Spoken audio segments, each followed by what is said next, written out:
Dengan di mana ada ekspor impor yang tidak boleh tapi dilakukan, keuntungan yang tidak dilaporkan.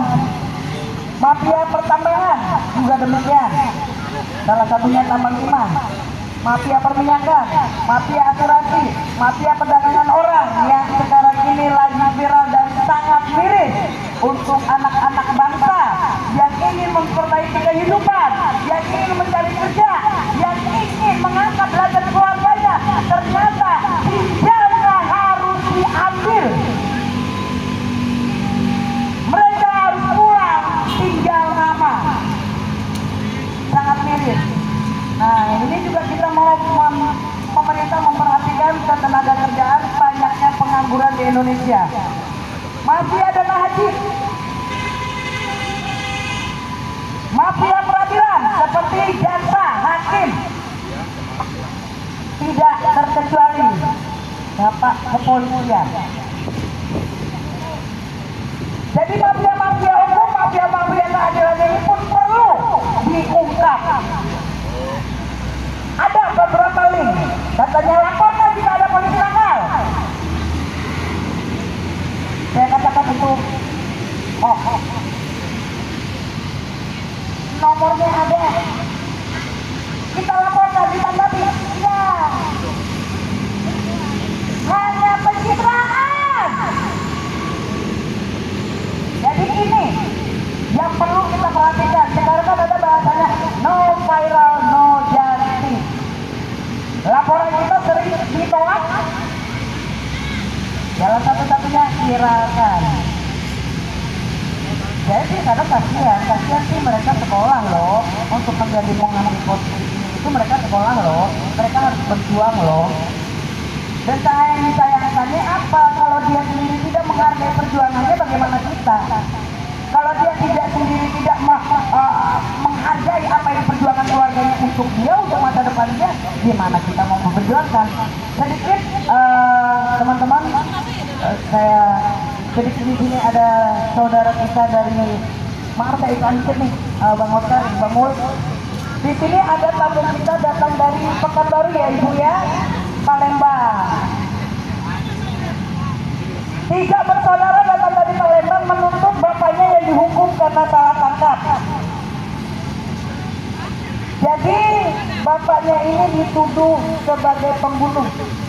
Ya Pak ya, tapi nanti Ibu saya kasih kesempatannya ini terakhir ya Bu ya. Kami selesaikan dulu tugas kami ya Bu ya. Oke teman-teman, masih semangat, matahari sudah mulai terbenam.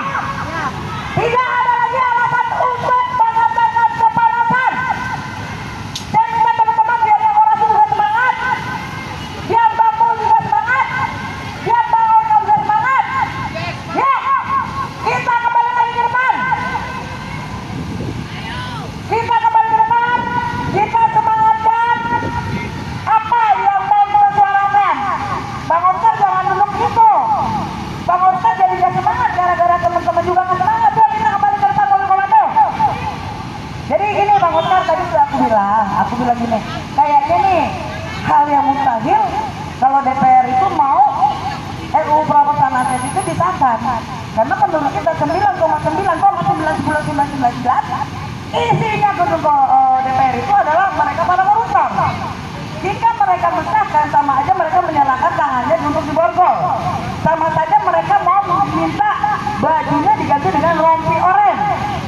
Nah, jadi kalau aku sih berpikirnya ya kita kalau memang RUU perampasan aset ini sulit kita dapatkan dari gedung DPR, kita menuntut Bapak Presiden Prabowo untuk mengeluarkan perpu. Jadi ini untuk undang-undang sementara.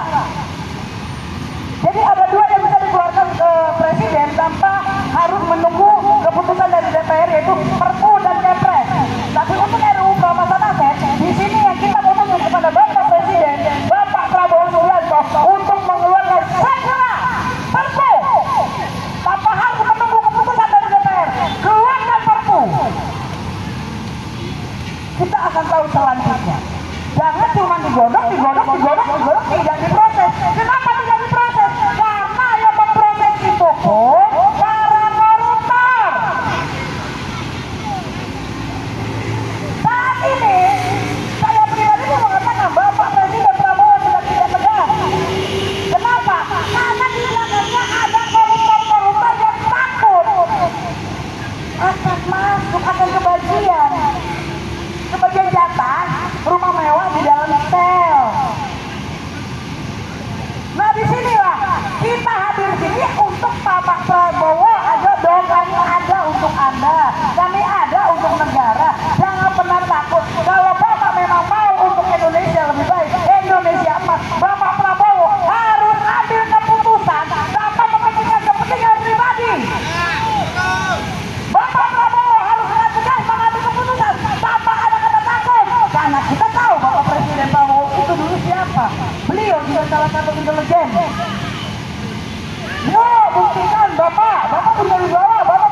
berani karena benar. Kalau kata Prabowo apa?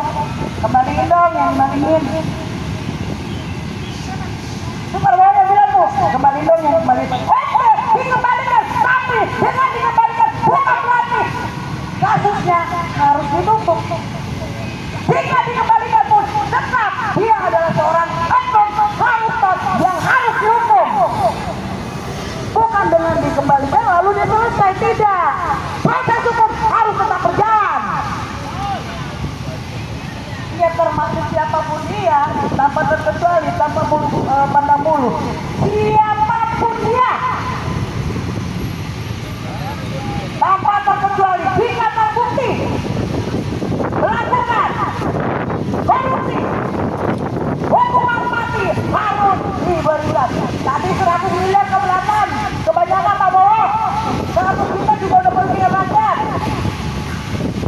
Jadi tidak ada ikatan HAM, tidak ada ikatan pelanggaran HAM untuk hukuman mati. Saya ulang lagi, Bang Oktar, Bang Mut, koruptor sama teroris sama narkoba mana lebih bahaya? Koruptor.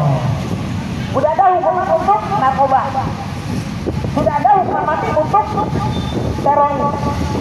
Teroris dan narkoba tidak menggunakan uang rakyat, tidak merugikan rakyat. Tapi koruptor jelas merampok, merugikan negara. Mereka lebih layak dihukum mati daripada teroris dan narkoba. Yang narkoba mah pakai duit sendiri, yang gini duit sendiri. Ini jual, yang beli. Ini katanya mereka generasi muda. Iya generasi mudanya juga yang salah kalau pendek 10 menit biar bisa TikTok. Tetap dirinya dirugikan. Tapi koruptor merugikan orang-orang yang tidak bersalah, merugikan orang-orang yang tidak berdosa. Kalau panjang nggak bisa ke TikTok.